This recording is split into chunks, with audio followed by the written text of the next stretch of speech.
नमस्कार आप सभी को।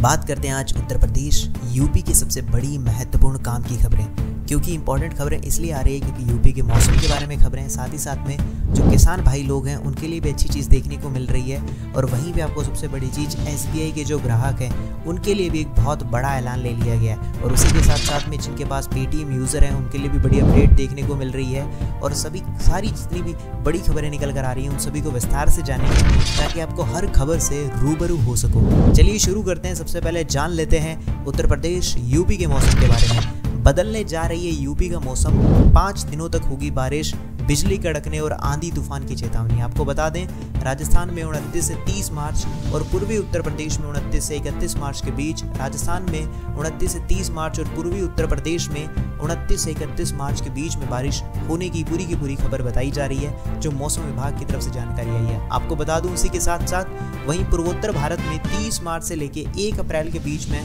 तेज बारिश होने की संभावना बताई जा रही है, जो कि हाई अलर्ट पर बताया गया है कि ऐसा बारिश हो सकता है। चलिए अब आपको बता देते हैं अगली नई खबर के बारे में। पूर्ण सूर्य ग्रहण पर दिन में हो जाएगी रात, किस देश में कितनी देर रहने वाला है असर, भारत में क्या होगा इसका असर आपको बता देते हैं। 8 अप्रैल के दिन बहुत ही बड़ा दिन माना जा रहा है क्योंकि इस दिन पूर्ण सूर्य ग्रहण लगेगा और यह ऐसा खगोलीय घटना होती है जिसके अंदर वैज्ञानिक वर्षों से इंतजार करते हैं। क्योंकि वैसे तो वैज्ञानिकों के लिए हर ग्रहण खास होता है, लेकिन 8 अप्रैल का ग्रहण विशेष इसलिए है क्योंकि सूर्य ग्रहण तब होता है जब सूर्य और चंद्रमा पृथ्वी एक सीध में होते हैं और जिसके चलते सूर्य की किरणें पृथ्वी तक पहुंचना ही बंद कर देती है और दिन में भी एकदम अंधेरा हो जाएगा।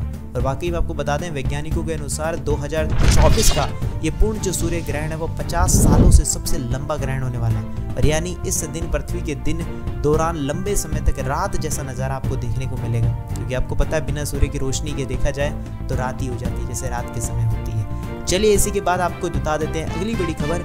ये फसल है आपके पास में तो गजब हो जाएगा, जानवरों से भी आपको खतरा नहीं है, पानी की खपत भी कम होगी, किसानों को मिलेगा दोगुना मुनाफा। आपको बता दें आज के समय में किसान आधुनिक खेती की ओर बढ़ रहे हैं। किसी भी फसल उत्पादन के लिए प्राकृतिक संसाधन जल और मिट्टी की जरूरत होती है। आपको बता दें पलामू में पानी की कमी से किसान हर साल परेशान रहते हैं। वर्षा कम होने से किसान फसल को बार नष्ट हो जाती है, मगर किसान खेती के लिए थोड़ा दिमाग लगाएं तो कम पानी में बहुत बड़ा मुनाफा कर सकते हैं। जिसमें कुसुम में एक ऐसी तिलहन फसल है जिसके लिए ज्यादा पानी की जरूरत भी नहीं होती और जिसे जंगली जानवर भी नष्ट नहीं करते हैं। आपको बता देते हैं इस फसल के बारे में, अगर आप इसे उगाना चाहते हैं तो उगा भी सकते हैं। और आपको बता दें जिसकी जो लागत है वो करीब प्रति एकड़ मूल्य में बताई जा रही है कि 10 से 12 हजार रुपए है। इसके लिए उन्होंने 2 एकड़ जमीन के अंदर कुसुम की खेती की और कुसुम की खेती करके काफी बड़ा फायदा लिया। ये मैं बता देता हूँ पलामू के पड़वा ग्राम निवासी ओमकार नाथ ने ऐसी बात बताइए, जो कि खुद किसान है। आपके सामने स्क्रीन पे चीजें एक बार आप पॉज करके पढ़ लीजिएगा। चलिए इसी के बाद जान लेते हैं अगली बड़ी खबर। लोकसभा चुनाव के बीच गाड़ियों में हाई सिक्योरिटी नंबर प्लेट न लगाने वालों के लिए आई बुरी खबर, वाहन चालक हो जाएं एकदम सावधान। आपको बता दें लोकसभा चुनाव 2024 को देखते हुए सड़कों पर बिना हाई सिक्योरिटी नंबर प्लेट जो भी हैं उन गाड़ियों के लिए सख्ती बरती जाएगी। दिल्ली NCR में जितने भी परिवहन विभाग की कई टीमों को सड़कों पर उतारी गई है, जिसमें राजधानी दिल्ली के साथ साथ फरीदाबाद, गाजियाबाद, नोएडा, ग्रेटर नोएडा सहित गौतम बुद्ध नगर जिले में परिवहन विभाग की जो टीम है उसने हाई सिक्योरिटी नंबर प्लेट वाली गाड़ियों को पकड़कर चालान कर रही है। और आपको बता दें कि अभी आचार संहिता लागू होने के बाद जितने भी वाहन मालिक हैं उनके खिलाफ जबरदस्त एक्शन लिया जा रहा है, क्योंकि जिनके पास में अगर ये हाई सिक्योरिटी नंबर प्लेट नहीं है तो 5 से 10 हजार तक का जुर्माना लग सकता है। जिन्होंने नहीं लगवाई लगवा लीजिएगा क्योंकि काफ़ी बड़ी चीज़ है ये। इसी के बाद जान लेते हैं अगली बड़ी खबर। कब तक आएगा यूपी बोर्ड की 10वीं और 12वीं का रिजल्ट। आपको बता दें यूपी बोर्ड की हाई स्कूल और इंटरमीडिएट की जो परीक्षा का परिणाम है वो अप्रैल तक घोषित होने की पूरी जानकारी बताई जा रही है। वैसे तो शिक्षकों के मूल्यांकन बहिष्कार के कारण थोड़ी सी अड़चन आई है, लेकिन हाँ जल्दी रिजल्ट आपको अप्रैल में देखने को मिल सकता है और अप्रैल के अंत तक बात बताई जा रही है। लेकिन हाँ जैसे ही कोई नया अपडेट आएगा मैं आपको मेरे चैनल के माध्यम से बता दूंगा, तो वीडियो को लाइक और चैनल को सब्सक्राइब करके रख लीजिएगा। चलिए इसी के बाद जान लेते हैं अगली बड़ी खबर। 19 अप्रैल को मतदान पर आज ही जीत गए हमारे 7 कैंडिडेट, भाजपा के दावे पर क्या बोले चुनाव आयोग। जी आपको बता दें अरुणाचल प्रदेश के मुख्यमंत्री पेमा खांडू और डिप्टी CM चाउना मीन के अलावा 5 अन्य भाजपा उम्मीदवार निर्विरोध चुनाव जीत चुके हैं। भाजपा ने ऐसा दावा किया कि इस पर चुनाव आयोग ने भी बयान दिया, ऐसा उनका कुछ कहना है। चलिए इसी के बाद जान लेते हैं सबसे महत्वपूर्ण SBI के जितने भी ग्राहक हैं उनके लिए 1 अप्रैल से डेबिट कार्ड पर लगेगा बड़ा झटका। आपको बता दें SBI की वेबसाइट के मुताबिक नई प्रस्तावित जो दरें हैं वो 1 अप्रैल 2024 से प्रभावी हो जाएंगी। और आपको बता देना चाहते हैं कि किस कार्ड के लिए कितना चार्ज बढ़ा दिया जाएगा। इसी के साथ आपको बता देते हैं कि किस कार्ड के लिए कितना चार्ज बढ़ेगा और कार्ड पर एनुअल मेंटेनेंस जो चार्ज है उसके अलावा 18% की GST भी लागू कराई जाएगी। अब उसके लिए कितना होगा मैं आपको बता देता हूँ। जो मेंटेनेंस चार्ज है वो 125 प्लस GST से बढ़ाकर 200 प्लस GST तक बढ़ा दिया है, यानी 200 उसके ऊपर जो GST हुआ। युवा और अन्य कार्ड है उनके लिए 175 से बढ़ाकर 250 कर दिया है। प्लेटिनम कार्ड है उसमें 250 से बढ़ाकर 325 प्लस GST कर दिया है। प्रीमियम बिजनेस कार्ड है वो 350 रुपये से बढ़ाकर 425 रुपये प्लस GST कर दिया है। उसके लिए क्रेडिट कार्ड में भी काफ़ी बदलाव देखने को मिले हैं, जिसके लिए आपको जो रीट पेमेंट ट्रांजेक्शन पर जो रिवॉर्ड पॉइंट है उसको निलंबित कर दिया गया। एक्सिस बैंक ने भी अपने नियम को बदल दिया है। इन सभी को एक बार डिटेल से आप देखना चाहो तो मेरे वीडियो है इसमें पॉज करके एक बार पढ़ लीजिएगा। चलिए इसी के बाद अब जान लेते हैं अगली बड़ी खबर। अमित शाह का जम्मू कश्मीर पर वो ऐलान जिससे खुश हो गई महबूबा, बोली बस ये जुमला ना हो। आपको बता देना चाहते हैं अभी बहुत बड़ी चीज़ देखने को मिल रही है, काफ़ी बड़े अपडेट आया है। जम्मू कश्मीर के अंदर जो अमित शाह हैं उन्होंने एक एक्ट था, आपको उसके बारे में बता देता हूँ। सशस्त्र बल विशेषाधिकार कानून यानी कि एक्सपा को हटाने पर विचार किया गया और इसको लेकर महबूबा ने बुधवार को उम्मीद जताई कि देश में हर साल 2 करोड़ नौकरियां देने के लिए भारतीय जनता पार्टी के वादे की तरह जुल्मेबाजी नहीं होगी। उन्होंने कहा है कि पहले कदम के रूप में केंद्र सरकार जेल में बंद पत्रकारों और कश्मीरियों को आरोप मुक्त कर रिहा कर सकती है। जैसे इसके बारे में कोई अपडेट आता है नया, मेरे चैनल के माध्यम से पता चल जाएगा, तो चैनल सब्सक्राइब रखिएगा। चलिए अब जान लेते हैं अगली बड़ी खबर। पेटीएम UPI के लिए HDFC बैंक भी आ सकता है साथ। इसी सप्ताह लाइव हो जाएगी सारी सर्विसेज।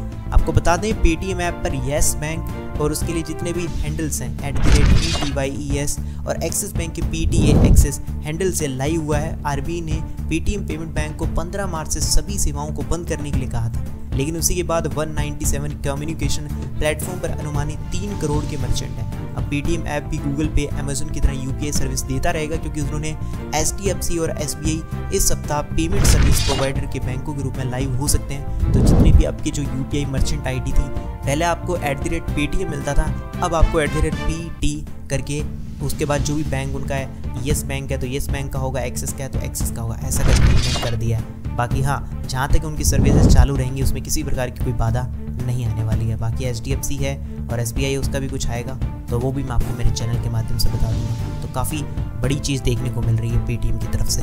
चलिए इसी के बाद जान लेते हैं अगली बड़ी खबर। Delhi excise policy case.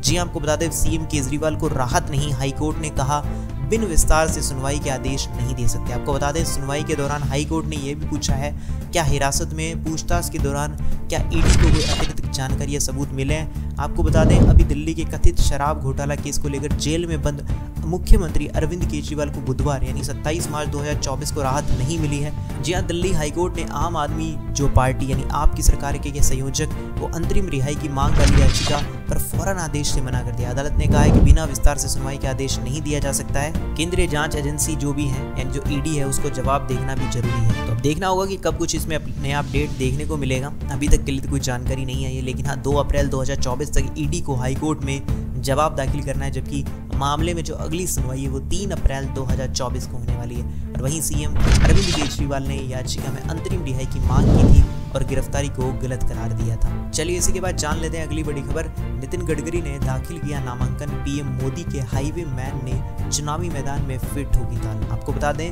आज लोकसभा चुनाव को लेकर काफ़ी चर्चाएं चल रही हैं और इसी के नामांकन दाखिल करने का आखिरी दिन भी है। भारतीय जनता पार्टी के नेता और केंद्रीय मंत्री नितिन गडकरी ने पार्टी ने नागपुर से चुनाव में उतारा है और अपना नामांकन दाखिल कर दिया है। भारतीय राजनीति में नितिन गडकरी उन चुनिंदा नेताओं में से एक है जिनकी तारीफ पक्ष ही नहीं विपक्ष के नेता भी करते हैं। तो देखने को होगा कि अब कैसा रहता है इनका ये सफर।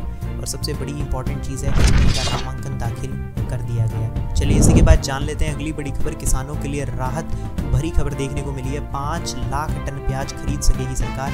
अगले 2-3 दिन में शुरू हो जाएगी खरीदारी। आपको बता देना चाहते हैं कि देश भर के किसानों के लिए बड़ी राहत इसलिए कि आने वाले 2-3 दिनों में केंद्र सरकार 5 लाख टन जो प्याज है वो खरीदेगी, जिसमें सरकार ने NCCF और NAFED को बम्पर स्टॉक सीधे किसानों के जो प्याज है वो खरीदे जाएंगे। खास बात यह कि किसानों को भुगतान डायरेक्ट बेनिफिट ट्रांसफर यानी कि डीबीटी के माध्यम से बैंकों में ट्रांसफर कर दिया जाएगा। और आपको बता देते हैं जो निर्यात है उसको बढ़ाया जा रहा है, जो पहले 31 मार्च 2024 को ख़त्म होना था, लेकिन हाँ उसे अब काफ़ी देखने को मदद मिल रही है। आने वाले 2-3 दिनों में काफ़ी बड़ा फ़ायदा मिल सकता है किसानों को। चलिए इसी के बाद जान लेते हैं अगली बड़ी खबर मम्प्स वायरस के बारे में। जो यहाँ राजस्थान के अंदर नए वायरस ने मचा दिया है पूरा कहर, जिसमें संक्रमण के बाद 6 मरीज हुए हैं बहरे। क्या है इसकी पूरी खबर आपको बता दें। राजस्थान के अंदर एक बहुत बड़ा वायरस आ गया जिसका नाम है मम्प वायरस, और ये इतना कहर बरसा रहा है कि तेज़ी से बढ़ते मम्प वायरस की चपेट में अभी तक 6 लोग आ गए जो कि हमेशा के लिए बहरे हो चुके हैं। और ये सबसे बड़ी चीज़ आपको बता दूं, इस वायरस के कारण बहरे हो जाते हैं ऐसा कुछ बताया जा रहा है, जिसमें भी 6 लोग चपेट में आए हैं, इनमें से 2 बच्चे शामिल हैं। और आपको बता देना चाहते हैं कि ये बताया जा रहा है कि ये जो वायरस है वो संक्रमण वाला वायरस है, लेकिन हाँ इसकी चपेट में बड़े भी आ रहे हैं। तो आप भी ध्यान रखिएगा, जो भी लोग जहाँ से भी हैं, अगर राजस्थान में रहते हैं तो वहाँ से भी, और बाहर के रहते हैं, इसीलिए मैंने इस खबर को बता दिया। चलिए इसी के बाद जान लेते हैं अगली बड़ी खबर। अगली जो खबर निकल कर आ रही है वो भी काफ़ी बड़ी इंपॉर्टेंट खबर है। बिना लाइन में लगे अगर आप बुक करना चाहते हैं ट्रेन का जनरल टिकट, आपको बता देना चाहते हैं कि भारत की सबसे ज़्यादा आबादी जनरल ट्रेन में सफ़र करती है, और यही वजह है कि जनरल ट्रेन के टिकट के लिए मारामारी भी रहती है। इस परेशानी से अगर आप निजात पाना चाहते हैं तो घर पर ही आप टिकट को बुक कर सकते हैं। कैसे करना है, उसके लिए एक UTS ऐप है, उसके अंदर आप जाकर सारी डिटेल को फिल करके उसके लिए आप पूरा का पूरा अप्लाई कर सकते हैं और जनरल टिकट को खरीद सकते हैं। चलिए इसी के बाद जान लेते हैं अब अगली बड़ी खबर। मेरे पास पैसे नहीं है, वित्त मंत्री निर्मला सीतारमण ने बताया क्यों नहीं लड़ रही है लोकसभा चुनाव। आपको बता दें वित्त मंत्री जो निर्मला सीतारमण है, उन्होंने अपने 1 हफ्ते या 10 दिन तक सोचने के बाद मैंने जवाब दिया नहीं है। जी हाँ, मेरे पास चुनाव लड़ने के लिए पैसे नहीं है। मुझे यह समस्या भी है कि आंध्र प्रदेश है या तमिलनाडु। उन्होंने बताया मुझे ये भी समस्या है कि आंध्र प्रदेश है या तमिलनाडु कहाँ से चुनाव लड़ना है, कुछ अभी तक तय नहीं हो पाया, लेकिन हाँ 1 हफ्ते या 10 दिन तक सोचने के बाद मैंने जवाब अभी तक नहीं दिया है। बाकी इसके बारे में जो भी नया अपडेट देखने को मिलेगा मैं आपको बता दूंगा, लेकिन उन्होंने ये चीज़ भी कहा, मैंने नहीं कहा है कि मुझे नहीं लगता कि मैं ऐसा करने में सक्षम हूँ, ऐसा बताया उन्होंने। बाकी जो भी विचार होगा आप भी मुझे कमेंट्स में बता सकते हैं। ये थी उत्तर प्रदेश यूपी की सबसे बड़ी महत्वपूर्ण काम की खबरें। कैसी लगी आपको सारी खबरें? वीडियो को लाइक कर जरूर से बता दीजिएगा। चैनल सब्सक्राइब नहीं कर रखा, सब्सक्राइब करके घंटे के निशान को दबाना मत भूलिएगा। मिलूंगा ऐसी अच्छी और वीडियो के साथ, तब तक के लिए जय श्री राम, जय हिंद, वंदे मातरम।